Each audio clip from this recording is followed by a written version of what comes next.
ये है दुनिया की सबसे ताकतवर कंपनी जो तकरीबन पूरी दुनिया को कंट्रोल करती है।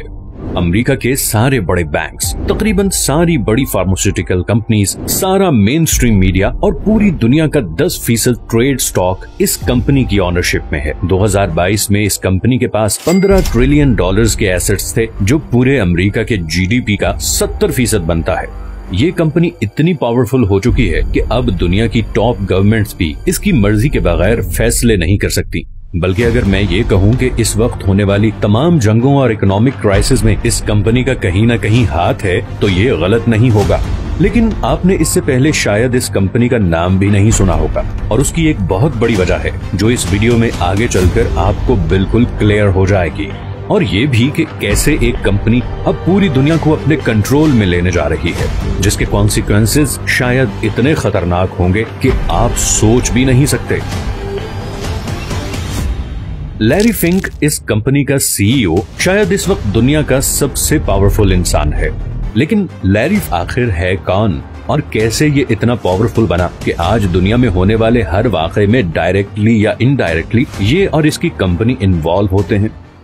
लैरी 1952 में लॉस एंजलिस की एक अमीर फैमिली में पैदा हुआ। लैरी के मुताल्लिक कहा जाता है कि he was always hungry for power, और इसीलिए उसने अपने करियर की शुरुआत पॉलिटिक्स से की। लेकिन इसको जल्द ही एहसास हो गया कि असल ताकत पॉलिटिक्स में नहीं बल्कि पैसे में है। इसीलिए लैरी ने पॉलिटिक्स छोड़कर 1976 में न्यूयॉर्क में फर्स्ट बॉस्टन नामी एक इन्वेस्टमेंट फर्म में एज अ सिक्योरिटी ट्रेडर अपने करियर की शुरुआत की। चंद ही सालों में लैरी इस कंपनी का हाईएस्ट अर्निंग एम्प्लॉय बन चुका था। उसके अंदर आगे बढ़ने और पावर हासिल करने की एक आग थी जिसे बुझाना नामुमकिन था। लैरी इन्वेस्टमेंट को ऐसे समझने लगा जैसे और कोई नहीं। 1986 में लैरी ने फर्स्ट बॉस्टन से रिजाइन किया और एक सीक्रेट सोसाइटी कपा बेटा फी का मेंबर बन गया। इस सोसाइटी में सिर्फ दुनिया के टॉप बैंकर्स, इन्वेस्टर्स और पॉलिटिशियंस शामिल हो सकते हैं। लैरी इसका मेंबर कैसे बना ये हम नहीं जानते, मगर तकरीबन 2 साल के बाद 1988 में लैरी ने उस कंपनी की बुनियाद रख दी जो अगले 35 साल के दौरान पूरी दुनिया की सबसे बड़ी और ताकतवर कंपनी बनने जा रही थी। शुरू के सिर्फ 5 सालों में ही ब्लैक रॉक की वैल्यू $5 मिलियन से $8 बिलियन हो गई। लेकिन ये सब तो एक शुरुआत थी। एक ऐसा बॉम्ब फटने जा रहा था जो ब्लैक रॉक को इतना अमीर बनाने वाला था जितना किसी ने सोचा भी न था।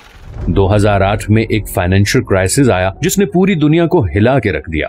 सारी स्टॉक मार्केट्स क्रैश हो गईं, बैंक्स डिफॉल्ट कर गए और लाखों लोग बेरोजगार हो गए। लेकिन लैरी इस क्राइसिस के लिए पहले ही तैयार था। वो 8 साल पहले ही मॉर्गेज बैक्ड सिक्योरिटीज में इन्वेस्ट कर चुका था, और जहां सारी दुनिया की इकोनॉमीज क्लैप्स कर गईं, वहीं ब्लैक रॉक के रिजर्व्स ट्रिलियंस में चले गए। और सिर्फ यही नहीं बल्कि लैरी ने अपने कनेक्शंस इस्तेमाल करते हुए अमेरिकन गवर्नमेंट के साथ एक कॉन्ट्रैक्ट साइन कर लिया, जिसके तहत ब्लैक रॉक को तमाम डिफॉल्ट कर जाने वाले बैंक्स की ओनरशिप दे दी गई।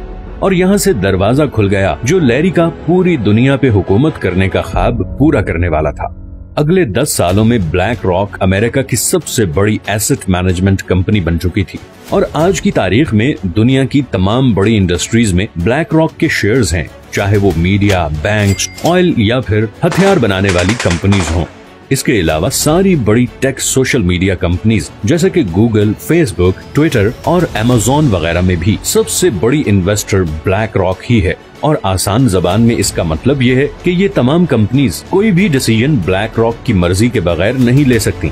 दूसरी तरफ ब्लैक रॉक ने एक ऐसा प्रोग्राम तैयार किया है जो उन तमाम इन्वेस्टमेंट्स को एनालाइज करता है जो फ्यूचर में उसे प्रॉफिट दे सकती हैं।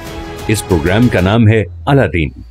अलादीन इस वक्त दुनिया में $20 ट्रिलियन के एसेट्स मैनेज कर रहा है। $20 ट्रिलियन, ये पूरे अमेरिका का जीडीपी बनता है। यहाँ ये भी सवाल पैदा होता है कि प्रोग्राम इतना सही से फ्यूचर कैसे प्रेडिक्ट कर लेता है।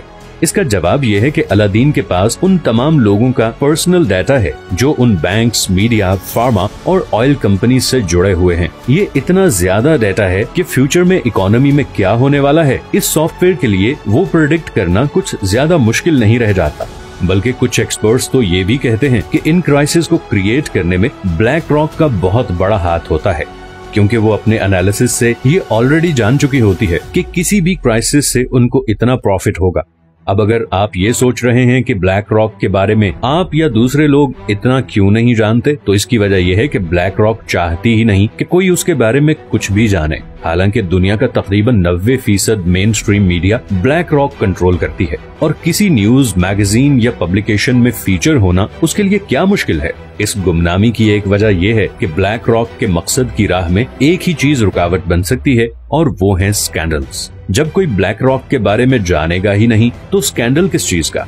अगस्त 2020 में ब्लैक रॉक दुनिया की वो वाहिद फॉरेन कंपनी बन गई जिसको चाइना के म्यूचुअल फंड्स में इन्वेस्ट करने की इजाजत मिल गई। दुनिया और खासकर अमेरिका की किसी भी कंपनी को चाइना के म्यूचुअल फंड्स में इन्वेस्ट करने की इजाजत नहीं।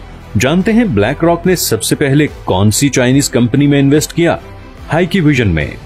हाइक्यूविजन एक सिक्योरिटी सर्वेलेंस कंपनी है जिसके पास वो शैडो सॉफ्टवेयर है जिसके जरिए किसी की भी तस्वीर या वीडियो बना के वो उस इंसान की पूरी हिस्ट्री और डाटा निकाल सकते हैं, और ये सॉफ्टवेयर फिलहाल सिर्फ चाइना की गवर्नमेंट के पास है। ब्लैक रॉक जितनी तेजी से दुनिया की कंपनीज को टेक ओवर करती जा रही है, आने वाले दिनों में इसका इन्फ्लुएंस मजीद बढ़ता चला जाएगा, और इसका मतलब सिर्फ एक है कि हम एक ऐसे फ्यूचर की तरफ बढ़ रहे हैं जिसमें कंट्रीज से ज्यादा कंपनीज पावरफुल होंगी।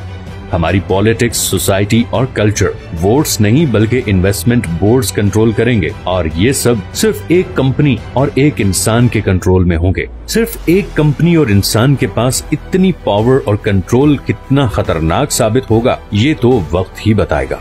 अगर आपको ये वीडियो पसंद आई है तो इसे लाइक और चैनल को सब्सक्राइब जरूर कर दें।